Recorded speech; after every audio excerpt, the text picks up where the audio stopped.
Hey, what's up, bro? It's Gains.by Fenton here, and today I'm going to be talking about how you can build an aesthetic physique all while working a 9 to 5. One thing about us when it comes to being in shape while we're super busy, it can kind of be difficult to do that when we have a lot on our plate. What I've done is kind of devise 3 principles that I follow to make sure that I'm able to stay in shape even when I'm super busy. So let's get into it. So the first principle we need to focus on is going to be our intensity over volume. So this is going to be composed of 2 concepts. The first is quality reps is always going to beat junk volume. So what do I mean by this? When we go into the gym, we need to focus on how can we be efficient when we're in the gym so that we're not wasting a lot of time and we're getting the most bang for our buck. Because as a busy person, we understand ways to make our lives more efficient in the career sector.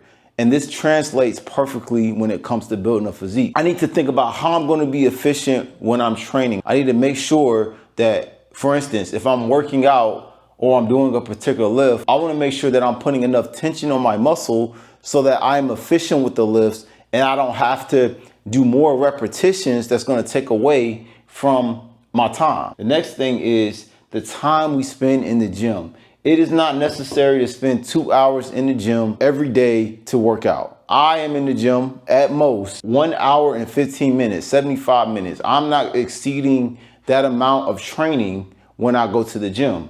So the second concept here, you want to be training anywhere between 45 to 75 minutes. We don't got time to be in the gym for too fucking long, wasting precious time because it's not enough to just be in shape and make money. We want everything, you know. There are going to be 3 techniques that we can follow under this principle. The first thing that I personally do is the pre-exhaust technique. This is very, very critical and very, very important. For instance, if I want to work out the chest, one great method is to focus on an isolated movement first, like a cable fly. If I were to do a compound lift first, fatigue those other muscles and then take away from the gains of my chest. But if I do something like a cable fly first and then follow that up with the bench press, now I am efficiently working out my chest in such a way that's going to, 1, give me better gains, and then 2, not waste a whole lot of precious time, because we still need compound lifts to be efficient so that we target the entire chest, triceps, however you have it, as well, with concentrating on a particular muscle group. The second part, this is what I think is super, super critical, is the time under tension. So anytime I train a particular muscle, I want to make sure when I go in the gym and I'm training, I have that mind-body connection, and I'm making sure that when I'm training, I am putting my muscle in load and tension throughout the entire lift. I want to make sure that I'm not resting too much at a particular point. When I don't feel tension, I'm not there that long. My muscle is under tension the entire time so that I get all the stimulus I need to train that particular muscle. The next thing is that I only rest 90 seconds. I do not exceed 90 seconds. Sometimes I'll go less. This is the optimal time period for hypertrophy. If you're trying to have the most aesthetic physique while being busy, you do not need to rest any more than 90 seconds. And what this does is, ding, ding, ding, allow you to reach that 1 hour 15 or less time in the gym. So you save time, you're in there with a purpose. I personally will time my workouts. All this shit I do is very strategic and to the book, because when summer come around, I want to be the motherfucking engineer that, you know, got the money and is in shape. You know what I'm saying? I want to take my shirt off and look like a fucking beast, bro. So this is the steps I do under principle 1 to make that happen. All right, boom. Principle 2, I want to train smart and target my muscle in segments. I want to think about what I'm doing when I go into the gym. All right, so the efficiency concept. Instead of doing 5 bicep exercises, I'm just going to do 2. That's all I need. I don't need to do a concentrated curl and then a spider curl and then a machine curl, a standing curl. Like, bro, depending on how you do it, it's probably going to train the same part of your bicep, when in reality,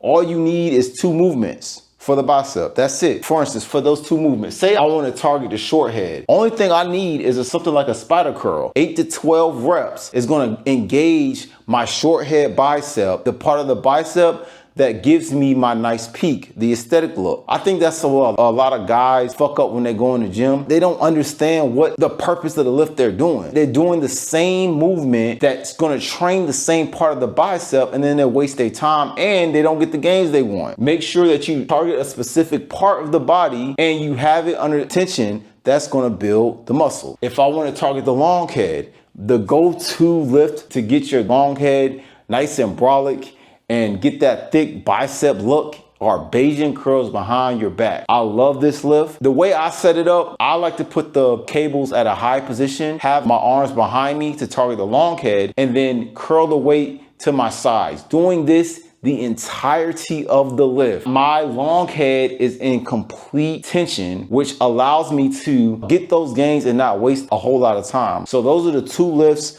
that I would implement for bicep. So then looking at triceps, the triceps have three heads: your long head, your lateral head, and your medial head. Now, personally, my triceps, they're decent. I don't purposely go out and try to train a medial head. Even when you do target the biggest part of your tricep, that is the long head and the lateral head, you're still gonna get the medial head. Like, the medial head is just not gonna get work. I personally would recommend that you just do 2 tricep workouts to target your long and lateral head. Boom. So for the long head, that's gonna give you the size, that thick look. You know what I'm saying? You wanna do overhead cable extensions. That is, your arms are over your head, engaging the long head and giving you that thickness. Second lift you're gonna do are lateral head close grip push downs, okay? So I get you a rope, keep the elbows locked in place, chest out. You wanna extend for the close grip push downs to engage your lateral head muscle. Now for the chest, another example here. For the aesthetics, you wanna make sure you hit the upper chest. That's just gonna give you that shelf look to look fly on the dress shirt. When you wanna target lower, you wanna think about definition. And it's the same principle that I talked about with the cable flies, right? How I would train the lower chest is that I would do something like a high to low fly, again, isolating my lower pecs, doing a pretty good damn job of taking the other muscles out of the mix. And then I'll do something like dips. I'm telling you, mixing dips and long high to low flies are the keys to a thick ass chest, bro. So just take note of that. The key point of principle 2 is that every exercise has a purpose. That's all I want you to think about. I'm not just going in there training arms. I'm doing a particular lift that's going to target a particular part of my bicep. Going into principle 3, the strategic nutrition. Okay, you got to have a set plan on how you're going to eat every day. The philosophy is professionals value efficiency and systems. So we got to apply this to nutrition, and we need to work with our lifestyle rather than against it. So this is my 3-part system of what I do. First, I use a meal prep service. I do not cook any of my food. I use a company called Field Meals, and what I would do is I'll get 15 meals a week. 5 days out the week, I'll eat 3 of those meals, and this is to fulfill my calorie demands. Now with this, my nutrition is automatic. I don't need to spend time prepping. And with the meal delivery plan, the portions are consistent and it's repeatable. And the best part about it, my diet isn't bland. I don't have to eat chicken and rice every fucking day. I can have a colorful diet and I ain't gotta cook. And I save money and time spending on making the food. The second thing, bro, what you're gonna wanna do is be strategic with your restaurant choices. I mentioned 5 days out the week, I will go for my meal delivery prep service. Well, the other 2 days, that is where I'm gonna have my go-to restaurants. And you gotta figure out what's best for you. But what I love, bro, that helps me is Chipotle and Panda Express. Chipotle, I'll do something like a bowl or a burrito, and I'm going to use a nutrition calculator to understand, okay, this is the amount of calories or whatever you have it on Chipotle. It's all built in for you. I'm gonna build that to fit into the macronutrients that I have. Now with Panda Express, my go-to meal for Panda Express that's super cheap is the teriyaki chicken with chow mein and super greens, bro. Super cheap and it's fucking delicious. And then the third thing, you need to make sure that you track everything you eat, and the easiest and simple way to do that is to use a nutrition calculator app like MyFitnessPal. The key point to make this very simple for this video purposes, if you would like me to personally help you with your macros and to assist you and to make this shit simple, you want me to hold your hand, if that's something you're interested in, click the link that's gonna be in the pinned comment and we can talk and see if it makes sense for us to work together.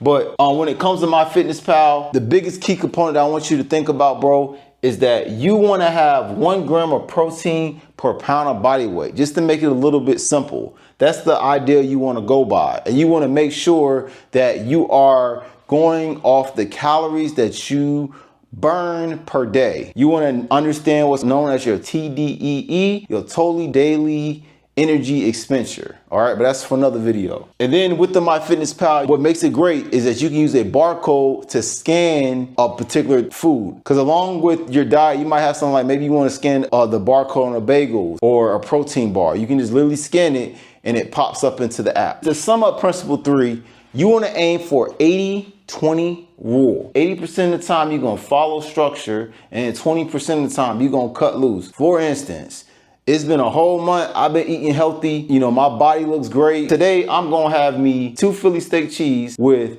fries, a diet soda. Like, I'm going to cut loose because I understand that I have to give my appetite some freedom or the shit won't work. And that's what you need to do too. You need to give yourself time to kind of let loose on the diet. And that's it, man. These are the 3 principles that I follow to build an aesthetic physique, all while working a 9-to-5 job.